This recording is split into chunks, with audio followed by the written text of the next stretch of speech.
Time Again, Exposing the Truth. Welcome to Coffee Time Again, Exposing the Truth.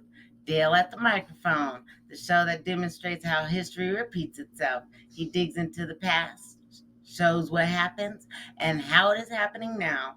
Follow the path of history to where it goes, then relate it to today to reveal the connections. The culture that forgets its history has no future.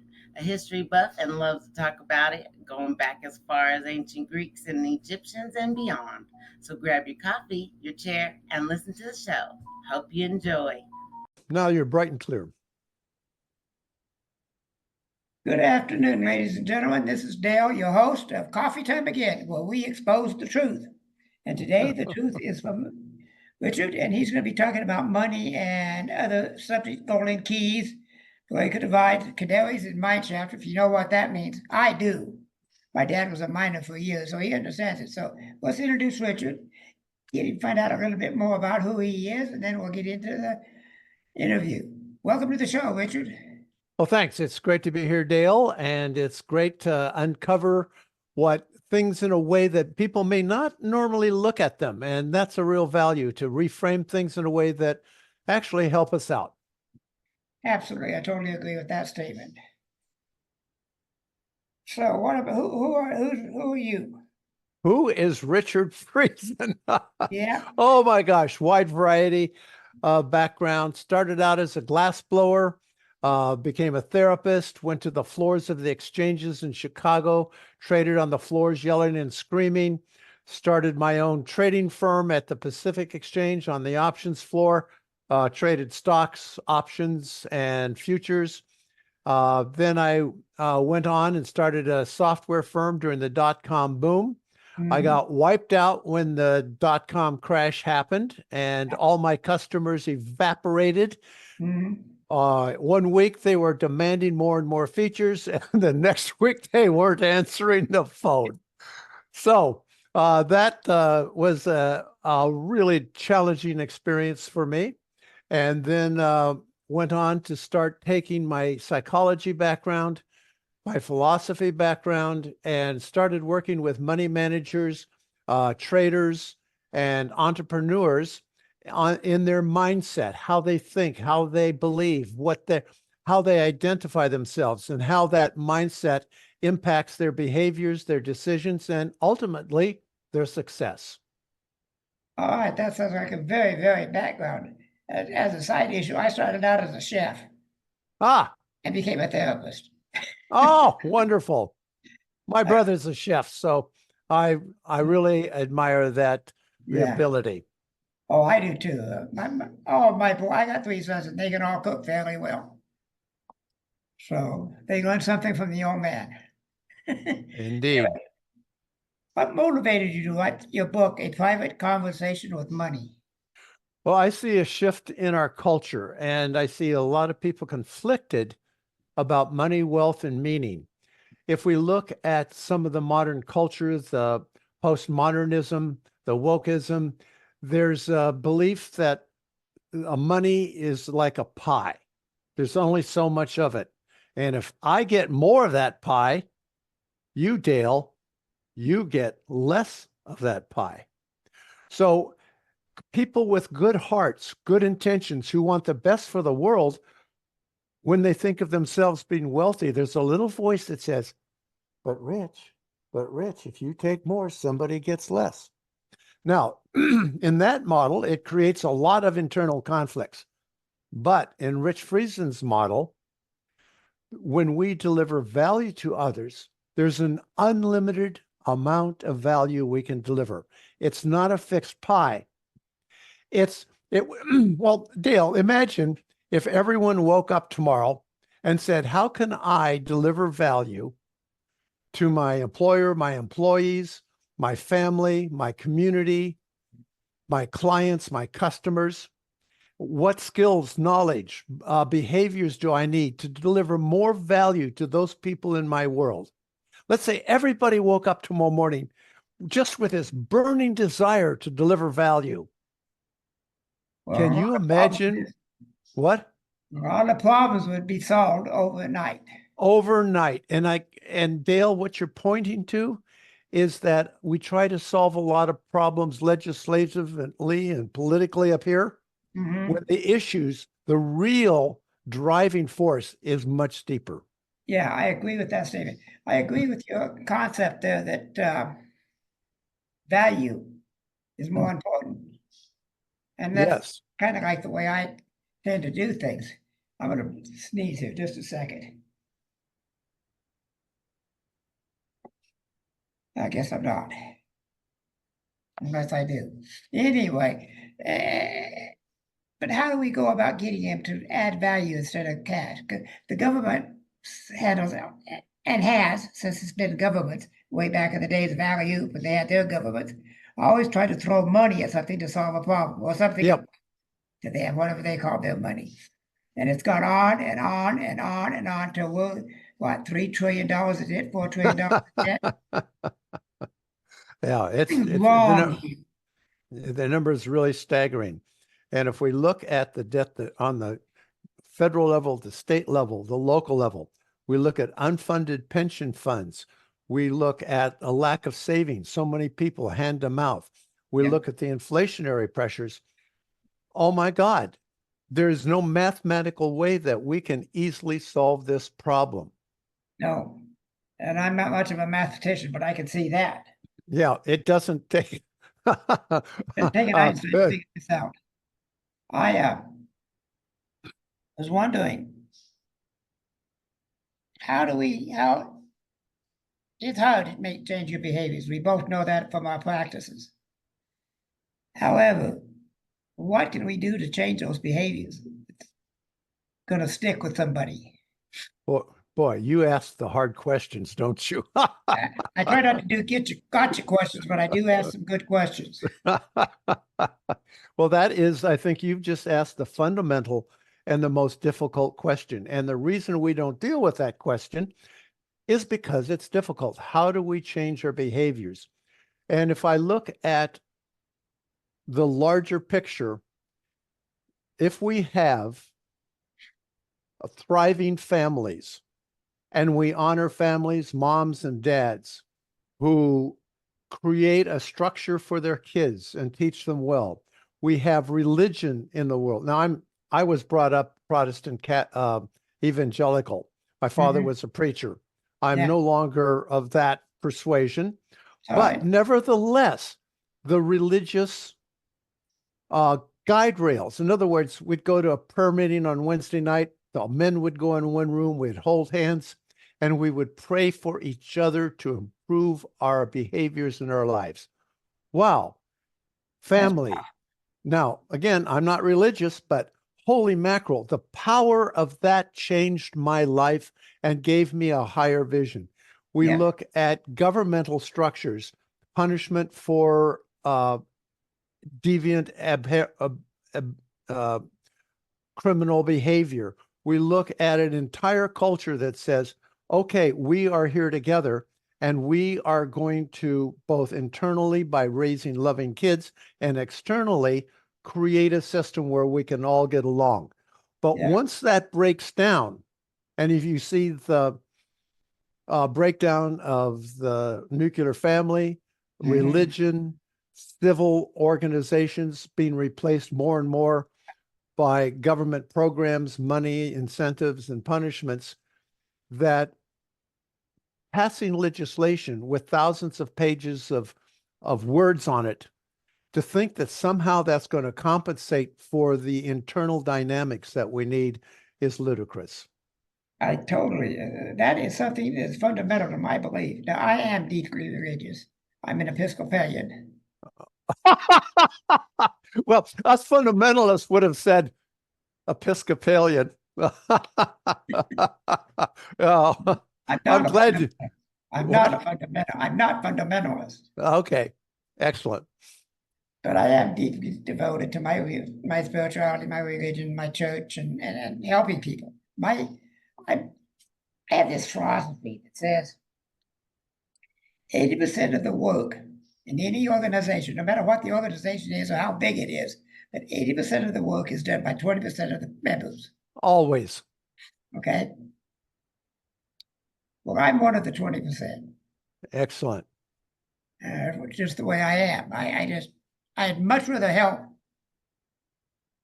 than do anything else. I'm always helping somebody do something, usually getting myself in some type of trouble. But Excellent. we need to find a way, and I don't know what it would be, is to well, one thing, let's go back to the way things used to be. Mm-hmm. Our education system when we taught school, not Yep. wokeism, not LGBTQ, 64 different genders, and all this Yep. other horse crap. Um, because that I think would be one of the fundamental ways we can help go back to the fundamentals and your idea of prayer for each other. I like that a whole lot. Yes. And once that starts to fall apart, all the internals, the belief systems, our sense of personal responsibility, our visions for the future, our desire to deliver value to the world and to each other, that is on a psychological and cultural level. It's like once a carpet starts to unthread, or a blanket starts to undo, it doesn't easily go back together. And my prediction is that this is going to surprise everybody, but that we may have a spiritual revival at some point when the emptiness, when our heart's desires, when we see the world falling apart. If somebody can come along and give us a higher vision and bring us together around the values we have and the values we can share, I think that we're going to be right. That might be 10, 15 years away, but at some point we need something to put that warp and woof, that fabric back together. And it's not going to come easily. No, it won't. There for a long time, and I noticed the trend, at least in my church, I noticed the trend is changing. It used to be we had a bunch of senior citizens and very, very, very few middle-aged or younger Mm-hmm. Yep. children. But I've noticed a change in the last year or so. Who Huh. were getting more the middle class, middle ages, and the younger ones with small children coming to church on a regular, consistent basis and participating. Wonderful. So I've noticed, at least in my church, I don't know if that's universal or not, but I know we are changing already. So you may be a bit off on your time scale. I hope so. Either that or But Jesus will come back. yeah, yes. And I think what you're pointing out, and even if it's just one data point, is that there's a hunger for something that's missing. And that hunger cannot be replaced by progressive politics or even conservative politics. I think that hunger is only replaced by filling the hole in the heart. And that can be done through a higher religious calling, through loving your family and your community. But I think we're getting to the point where you may be ripe for that. I think so. I read years ago in Psychology Today. I think it was a magazine I was reading. This was years ago. This is back in the 90s when I first got into the field and had time to do research before my practice got so much. But that man is hardwired for some type of spirituality. Yep. I mean, we can go back and we can look at the Neanderthals, the early humans, and they all had some type of ceremony of Yep. something. Yes. So I think you're right. I believe it's coming. It's going to be a while, but something's going to change. Something's going to pop. Yeah. And If I we hope it's look at not painful. if we look at cycles, I read Ray Dalio, and he talks about major country cycles, and we're right now, heading down to the bottom of the trough. So at some point, I think at the bottom, there's going to be a reawakening and much better times ahead as people develop personal responsibility, ethical behaviors, and and the biggest thing I think is hope for the future. And that's going to galvanize the world, or galvanize our country at least, into creating more opportunities for my grandkids. Yes, and mine too, and their kids, because my grandkids are almost having kids themselves, getting close. The thing is, what do you think is, if one country was to have this fundamental overnight change, is that enough to change the whole world over time? Oh boy, that's a complex situation, and I don't know the answer. It's Okay. if the same hunger is there, what's amazing to me is if we look at the far left, what's called the woke belief systems, how they have penetrated the educational institutions, corporations, government, nonprofits. It's almost like a virus or something that's infiltrated almost all sectors of our world at once, across all nations. And for me, it is amazing how that has happened. But I guess the good news is if that's happened, maybe the reverse can happen. Yeah, I've got to have hope. I thrive on hope. Oh man, we all do. Yeah, that we get that uh, uh, explosion of faith, to coin a phrase, and we start caring about humans more than we care about things. If you got a brand new black Audi, and I'm driving my old Toyota, we're still getting around. Yeah. Still getting somewhere. Oh my gosh. Just takes me a bit longer.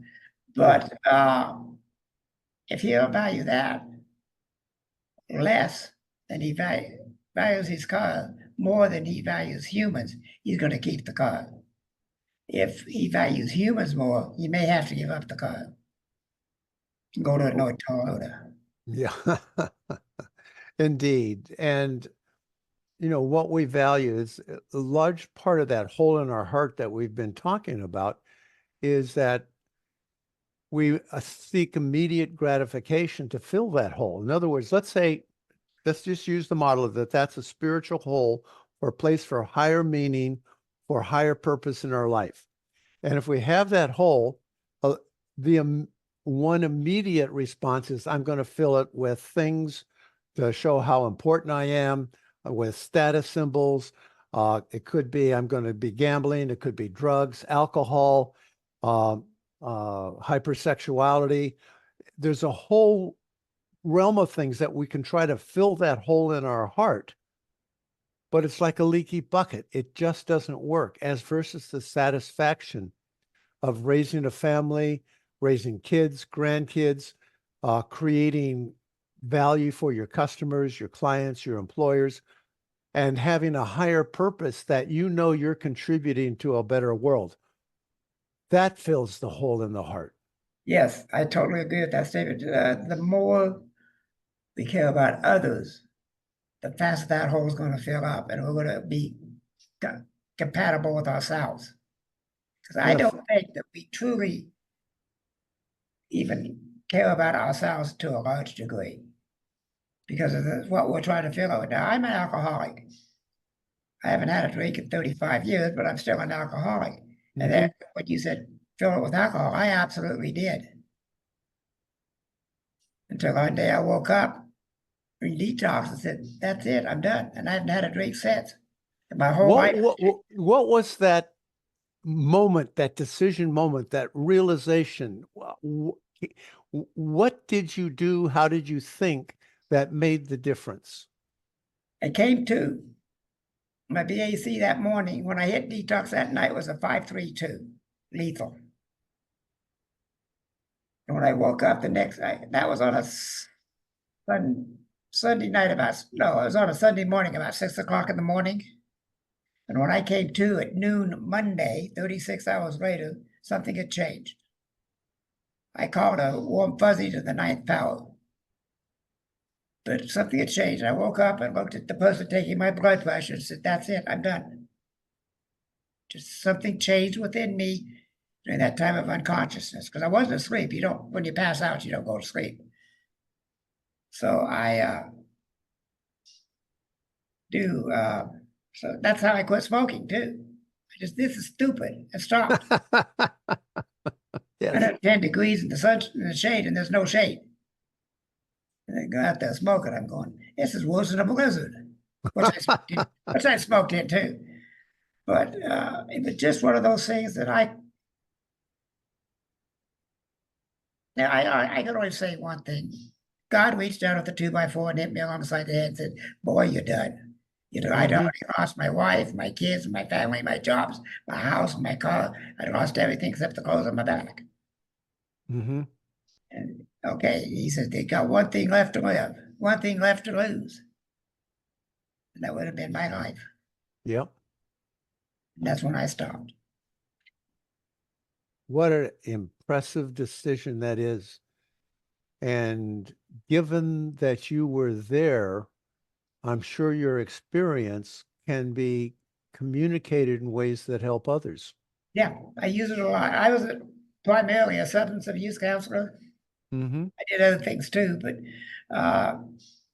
family and dual diagnosis, that was a rough one.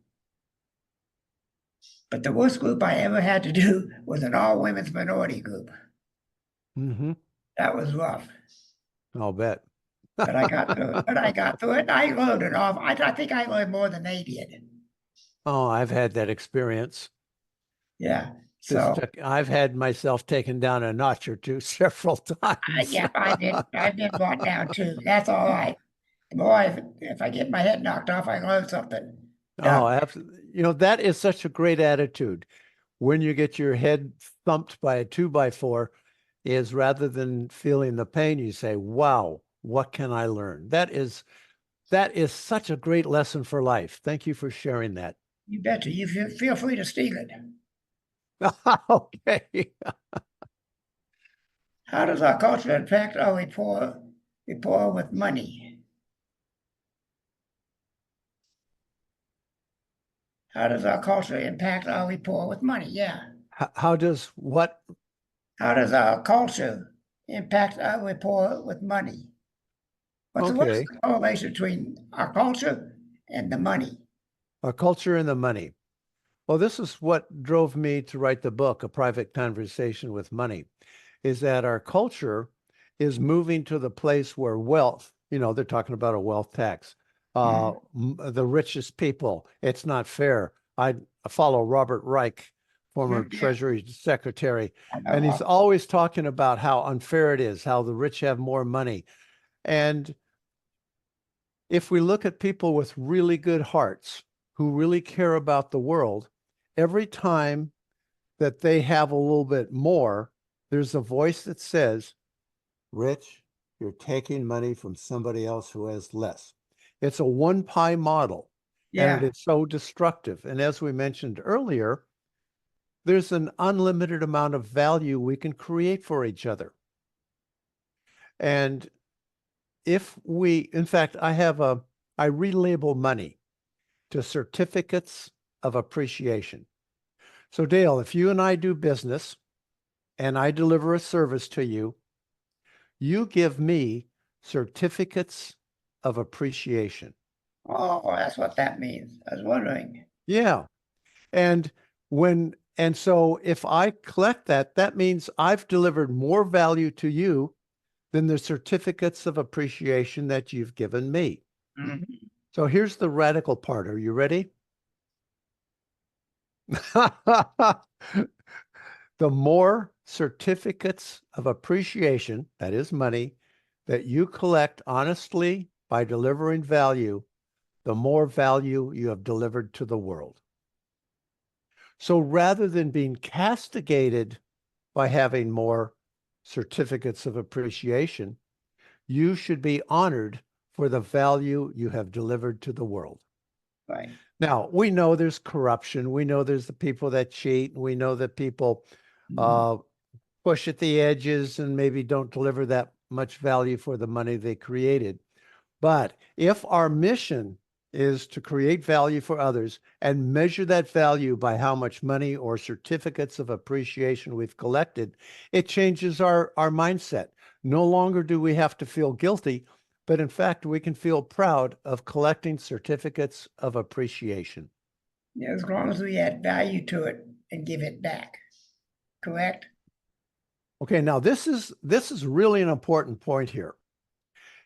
In that transaction, if I give you a service and Dale, you say, man, that's really valuable. I'm going to give you these certificates of appreciation. That is money. That is a complete transaction in and of itself. Okay. Now, if you say, oh, I have to give it back. For example, I'll have money managers who come to me and they're having some difficulty in terms of their trading. And so we'll work on that. But they say, I want to make money so I can give it back. Right away, red flags go up because that still means they have an internal conflict. Now, if they say, okay, if I make a lot of money, this is interesting. I can make the world a better place. That is very different than having to create a defensive reason why it's okay to make money. If we look at the making money as a transaction that's complete where you've delivered value, then if you accumulate lots of certificates of appreciation, you may look for other ways to make the world a better place. But I'm really cautious about tying those together. I'm going to make money so I can give it back, or I have to give it back. No, I don't think I think you're right there, because that having to do something, I don't care what it is, whatever it is internally says, I have to give something back. Mm-hmm. I think creates conflict and strife within us. I think that's a great perception. And that's what you're talking about can come into play, because then you've got this conflict going on within you. Mm-hmm. Yeah, exactly. So that I think is a very valid point, and I like it. I may steal that one myself. Oh, you're welcome to steal that. I stole that from Walter Williams. He was a black economist back in the 60s, I think. Okay. And I was listening to the radio and somebody was interviewing him and he brought up certificates of appreciation and it totally changed my life around money. Yeah, I bet So I stole it so you can steal it. All right. But just keep it going. This is a good, what are the golden keys? That's not the one I want. Okay, we've talked about the shift from making money to delivering value. What's the 3-chair exercise that makes dynamic shifts? Okay, so when I get a client either in my office or more likely on Zoom anymore, since my clients are international, I'll have them set up 3 chairs facing each other in the triangle. And then I'll have them go to the bank and take out as much cash as they can, or if they have gold or even a brokerage statement, something that represents money. And I'll have them put in one of the chairs. And then I'll have them sit in being themselves in the second chair. And in the third chair, we will say there's a wise observer there. And he's watching this transaction. So the person sitting in the chair, I'll say, okay, money's over there. What would you like to say to money? Oh, I don't know. Okay, so money's right there. Is it close enough or too far away? It's not close enough. What would you like to say to money? Money, every time you get closer to me, you go away. I try to grab you and you just leave. I just feel so desperate. I want so much more of you. Or another client might say, oh, money, I just love you. I just want to hold you. I just so desire you. You're just so wonderful to me. So what will happen is we'll give a voice to that relationship with money. Sometimes it'll come up. My parents said that wealthy people are evil and you represent evil.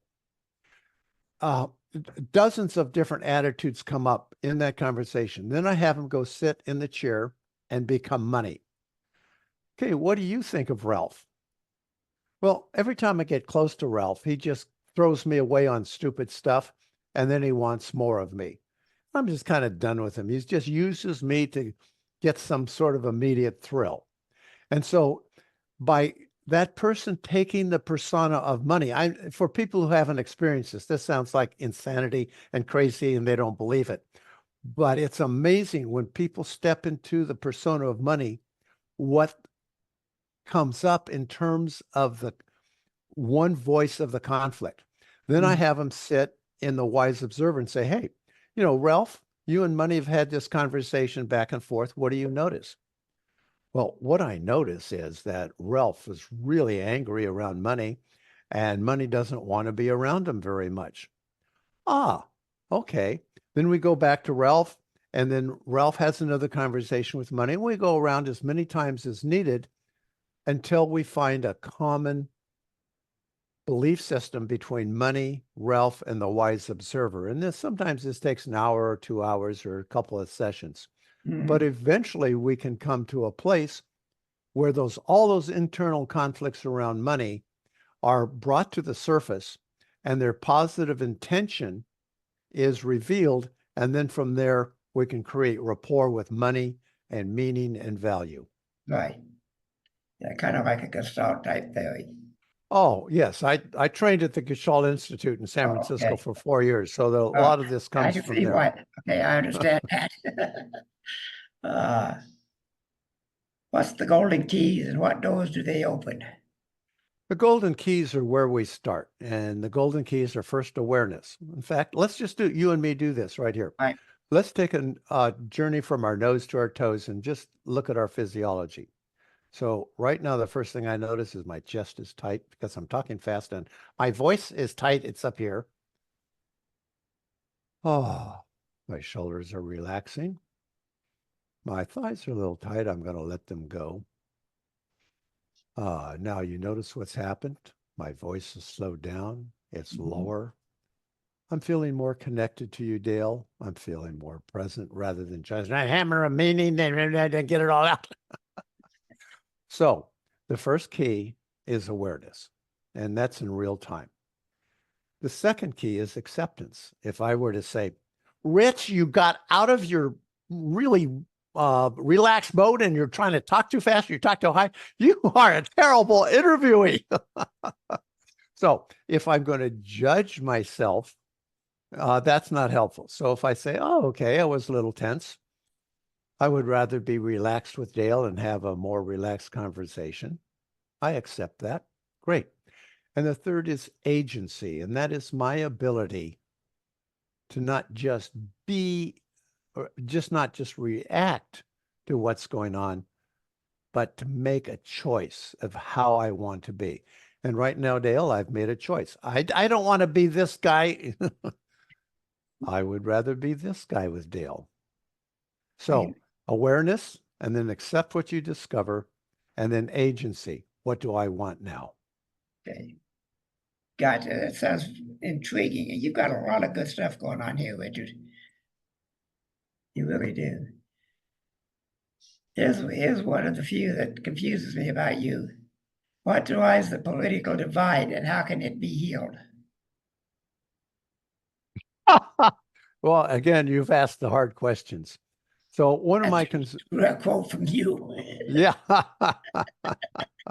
So what I see in America right now is a political divide. If I look at my liberal friends, they are terrified of fascist, anti-democratic regime. I mean, they're afraid that they may have to leave the country. I mean, this is terror on the deepest level. If I look at my conservative and libertarian friends, they're terrified we are going down to more central, more governmental and more control and more free speech controls and personal defense controls. And they're terrified that we're going down a path of eventually heavy duty socialism. Two very different worlds. Oh my gosh. I mean, and the facts that this world has and the facts that this world has, they're totally different. So we have this divide that's terrified. And the question then becomes, how did this come about? and what can we do about it? A large part of how it's come about is our media that has bifurcated and has become advocates rather than reporters. I remember Walter Cronkite. Oh my gosh. And the other part is at the core, there's a division. And the division is outcome versus process. If I talk to my conservative friends, they'll say, well, what we need is a rule of law, free speech, personal decisions around defense, personal responsibility, a judicial system that's fair, and a monetary system that's stable. Now, there's no outcome stuff there, but they believe that if you have those processes in place, bingo, you get terrific outcomes. If we look on the other side of it, if we look at on the left-leaning side, is they are focused on the outcomes, fairness, equality,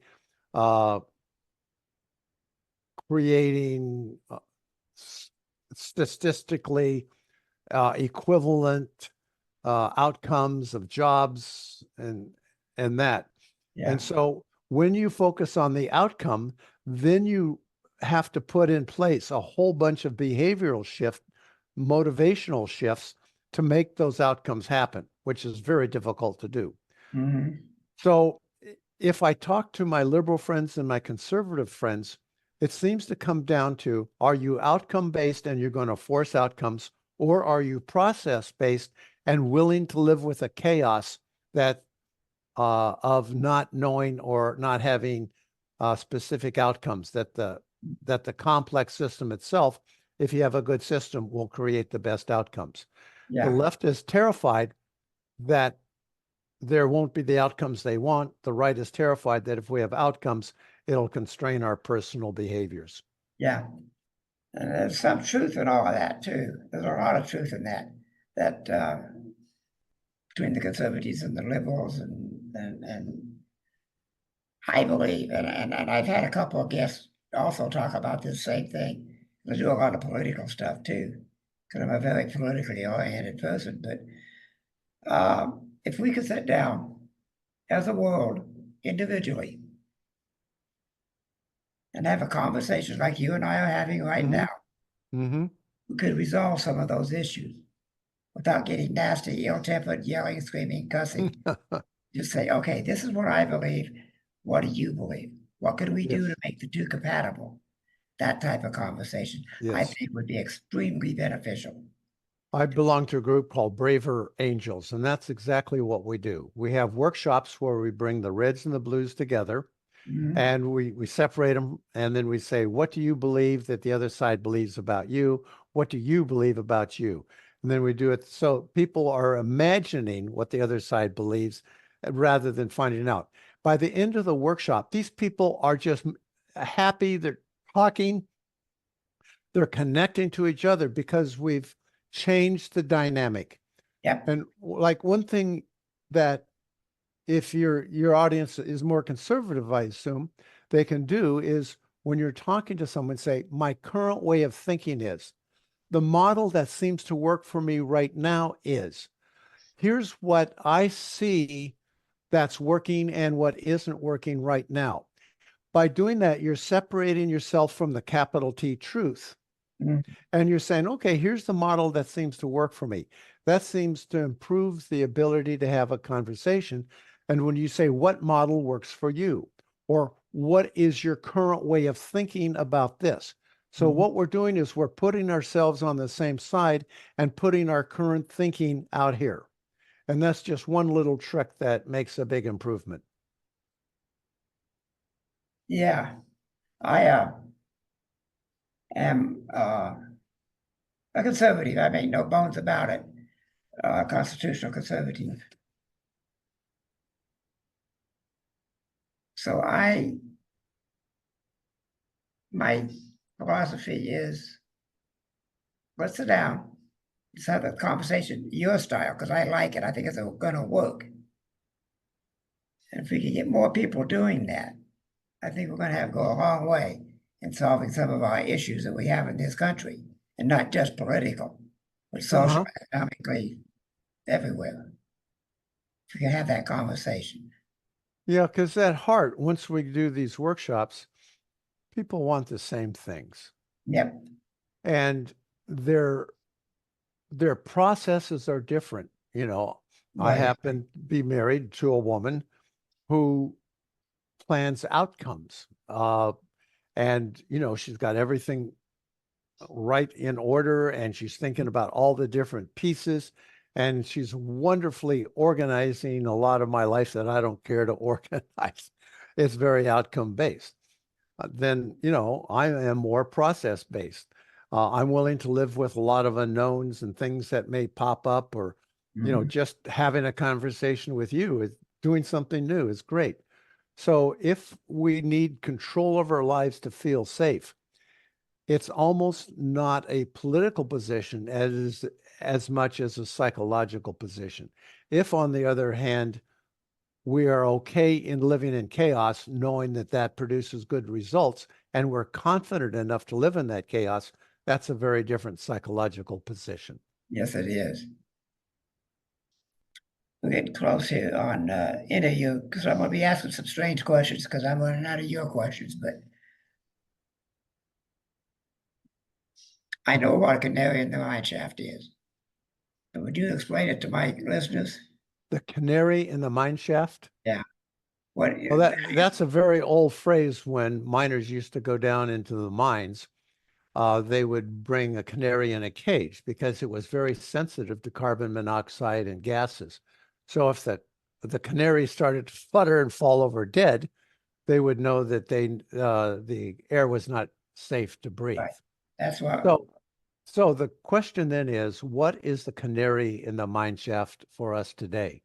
And for me, it's a huge amount of government debt that and unfunded liabilities and pension funds, state and local, Social Security, Medicare, Medicaid. No way they're all sustainable. That is, and there's no way our political system is able, there's no motivation for any politician to deal with that. No. None. So that's lose his job. Yeah, so that's one canary. Another is the breakdown of family in terms of raising kids in a stable environment.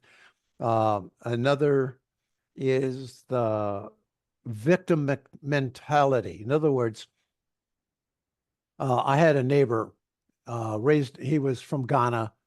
His complexion was black, blue, black, you know, because there was no intermingling.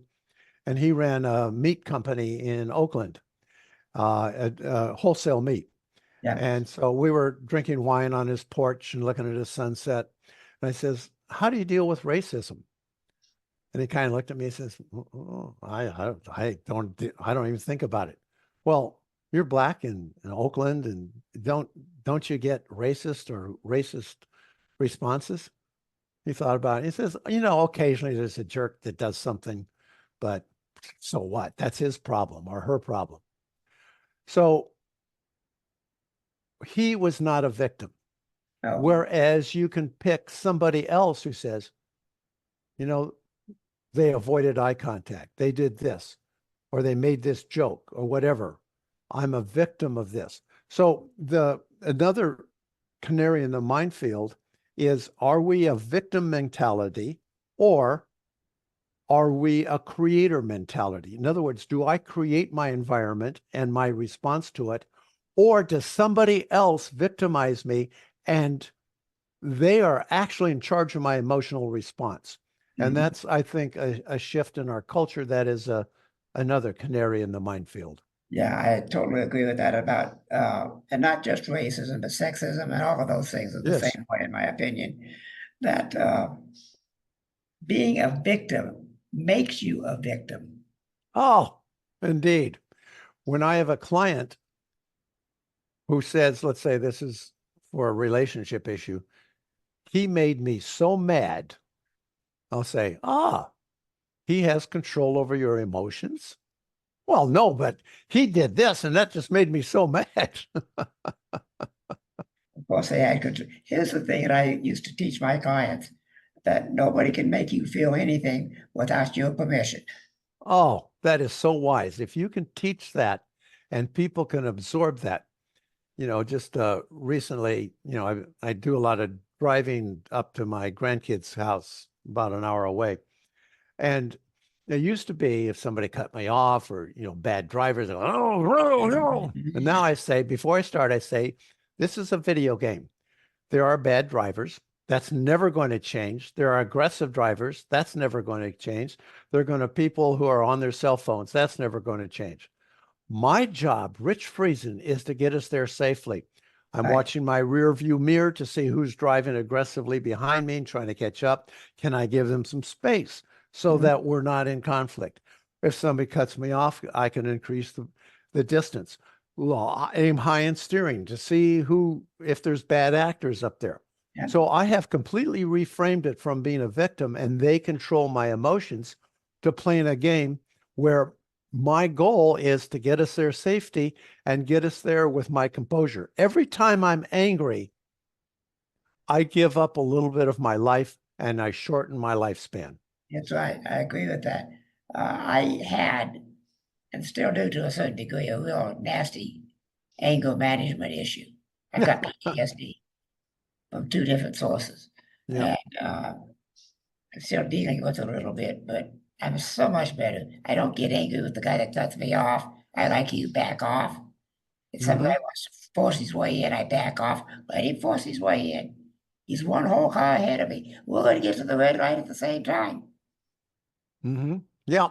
What does it The matter? guy who's driving really aggressively over 10 or 20 miles, he might get there 90 seconds ahead of you.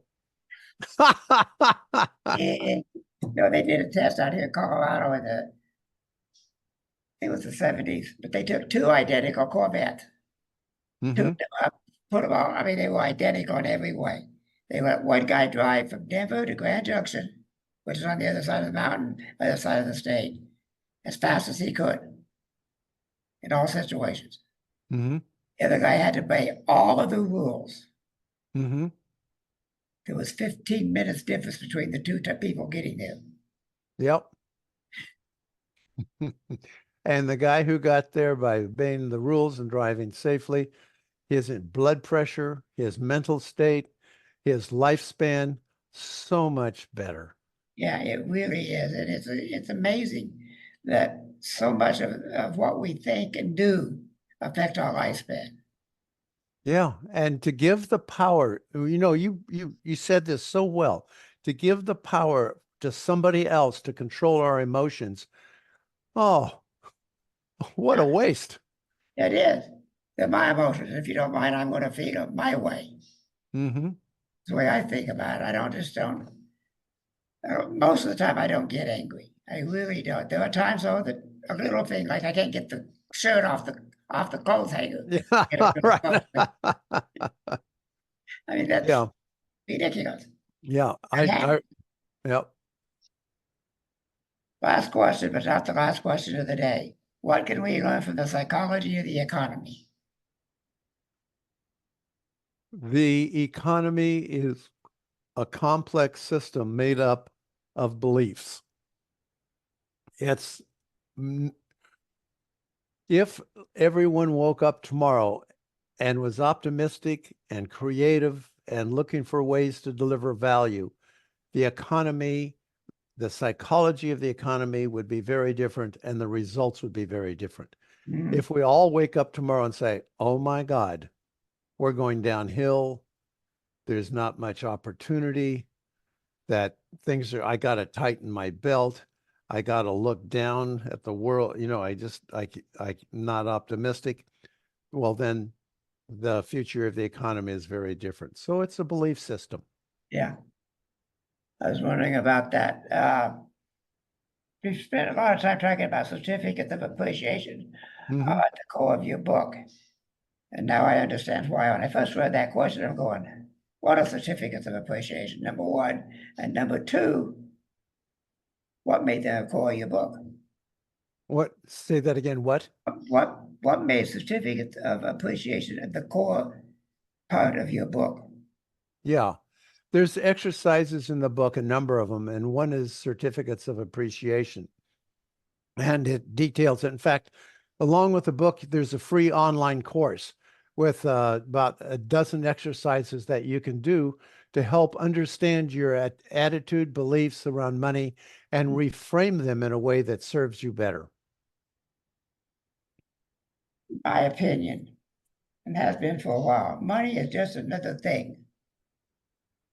It has a little value to it, very little anymore, but that's all it is. It's not the ends to the end all. The being end all is, and the meaning is delivering value to others. Right? And if that reflects in wealth, excuse me, that reflects in wealth and success, all the better. Yep. I'm not exactly wealthy, and that's all right. I'm doing okay. Well, happiness does not improve with increased wealth once we have the basics. No, it doesn't. I don't see how it could. Then you're just accumulating something for the sake of accumulating something. It's like But if collecting ashtrays. It's like but collecting ashtrays. if we accumulate certificates of appreciation, which reflect the value we've delivered, then we can be proud of that. Yes, but a lot of times they're collecting certificates of appreciation just to be accumulating them. It's like going around collecting ashtrays. How many ashtrays can you use? Well, we all have our own levels of material pleasures. And so I allow everyone to have the material pleasures that they want and realize that the material pleasures that I want, there's things that make a difference and things that don't. But if I can appreciate what I have and deliver value to others, then my life is happy. My biggest joy in life is my family and my clients, and seeing my clients grow and develop happy lives for themselves is the biggest pleasure of my life. For me, when I was still working as a counselor and therapist, you're right, because when I saw that light go on some in major denial addict, all of a sudden the light goes on and he gets it. There's nothing more valuable to me than that. I agree. Yeah, both big therapists, we can understand that philosophy very well. That it's not about us. We can't make them well. They have to do it themselves. The old saying is you lead a horse to water, but you can't make him drink, is a lie. You can make a horse drink. Give him a block of salt. There's value. Yes. Our goal is to invite people into a behavior that not only feels better, but serves them in the long term. And if we can set it up that way, if a client is doing something difficult and he says, oh, that feels better, then I know that we've got it made. Because once we step into it feels better now, then we don't have to use discipline and willpower. Right. And both are very weak, especially willpower. Yep. Very weak. Very weak. So I got your book. Where can we get it? You can go to Amazon, A Private Conversation with Money. It's in audio, paperback, and hardback.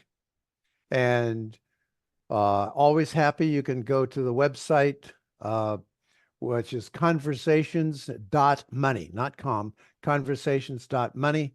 And I'm always happy to talk to any of your listeners to see how I can point them in the direction that'll be helpful for them.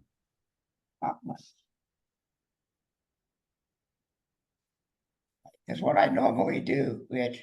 And when I edit it, I put the website or whatever they want me to send to my viewers to, because for you, I put it right about there. And if I got room, I put it right on top of your head. All right. It goes through the whole show. You get the whole hour with your website in front of them. Great. So that way they could remember us or make the effort anyway. Well, Dale, I really appreciate the questions. I appreciate the conversation. And especially I appreciate the insights that you brought to the conversation. So Thank you. thank you. Appreciate that. And don't leave. I'm going to stop the recording, but don't leave.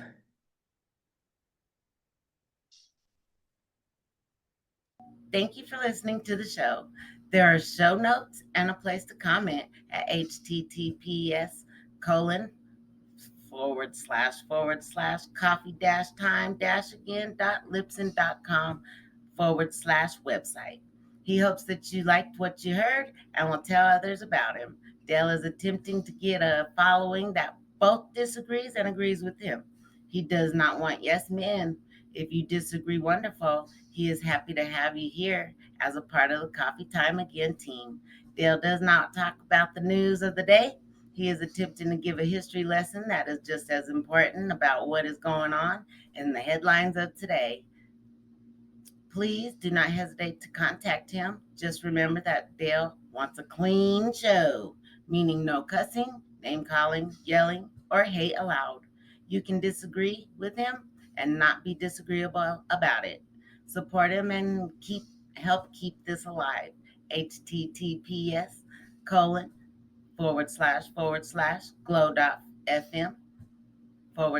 / coffee time again.